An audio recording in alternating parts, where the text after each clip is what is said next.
লাবণ্যর শ্রাদ্ধের অনুষ্ঠানে এসে পৌঁছল মিশকা। হ্যাঁ বন্ধুরা, অনুরাগের ছোঁয়া ধারাবাহিকের আজকের পর্বে আমরা এমনটাই দেখতে পাব। বিস্তারিত জানতে ভিডিওটি না টেনে একটা লাইক দিয়ে শেষ পর্যন্ত দেখতে থাকুন।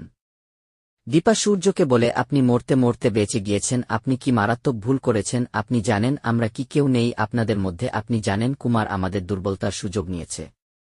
তারপরে দীপা লাবণ্যর ছবির সামনে দাঁড়িয়ে বলে যে আজকের পর থেকে আমরা কেউ কাউকে ভুল বুঝব না মা। আমরা দুই বোন এই সংসারটা দেখে শুনে রাখব, আমরা কলকাতা বাড়িতে ফিরে যাব। তারপরে রত্না দেবী ভাবতে থাকে যে দীপা চরম চালাক, আমার বোকা মেয়েটার মাথায় কাঁঠাল ভেঙে সব আদায় করে নিবে, আর সেই জন্যই আমাকে দীপার উপরে নজর রাখতে হবে। এইদিকে দেখা যায় ডক্টর যখন দেখতে পারে যে মিশকার পায়ে কোনো বল পাচ্ছে না, তখন ডাক্তার বলে, আপনার পায়ে আমরা একটা স্পেশাল লিকুইড ইনজেকশন পুশ করেছি। তারপরে ডাক্তার বলে, রিপোর্টে বলছে কাজ করছে, কিন্তু আপনি বলছেন কাজ করছে না। তখন মিশকা বলে, দেখেন আমি নিজেও একজন ডাক্তার, আমি মিথ্যা কথা বলবো কেন। এইদিকে দেখা যায় রত্না দেবী আবারও দীপাকে উল্টাপাল্টা কথা বলছে। ঠিক সেই সময় লাবণ্যর ফটোর সামনেকার প্রদীপ নিভে নিচে পড়ে যায়।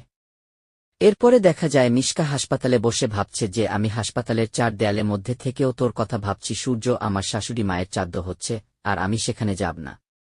তারপরে মিশকা হাসপাতালের দায়িত্ব থাকা কর্মকর্তাকে বলে দেয়, আমি সকালবেলা ট্রিটমেন্ট নিতে চাই, আর আমাকে যেন কেউ এসে বিরক্ত না করে। এরপরেই দেখা যায় মিশকা হাসপাতাল থেকে পালিয়ে যায়।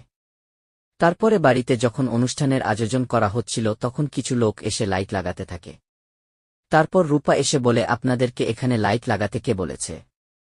তখন সেই লোকগুলো বলে, ওই যে উনি আমাদেরকে বলেছে এই লাইটগুলো লাগাতে। তারপরে ওই লোক দুটো সেখান থেকে পালিয়ে যায়। তখন রূপা ভাবে এখন এই মুহূর্তে বাড়িতে কাউকে কিছু বলার প্রয়োজন নেই এই ব্যাপারে। তারপরে কুমারের গুন্ডাগুলো কুমারের কাছে এসে বলে, আমরা ক্যামেরাগুলো সেট করে দিয়েছি। তারপরে কুমার বলে, তোমরা কে কার শ্রাদ্ধ করবে তোমরা কেউ বুঝতে পারবে না, তবে আমি তোমাদের পুরো পরিবারকে একটা একটা করে শেষ করে দিব। এদিকে মিশকা ফুল নিয়ে শ্রাদ্ধর অনুষ্ঠানে এসে পৌঁছায়। তারপর ভাবে, আমি ভিড়ের মধ্যে এমনভাবে মিশে যাব যে তুই আমাকে চিনতেও পারবি না দীপা। এইদিকে রত্না দেবী ভাবছে যে এই বাড়িতে এখন থেকে পাকাপাকি ভাবে থাকতে হবে, তারপরে দীপার উপরে নজর রাখতে হবে। অনুরাগের ছোঁয়া ধারাবাহিকের লেটেস্ট আপডেট সবার আগে পেতে আমাদের চ্যানেলটি সাবস্ক্রাইব করে বেল আইকনে ক্লিক করে রাখুন। ধন্যবাদ।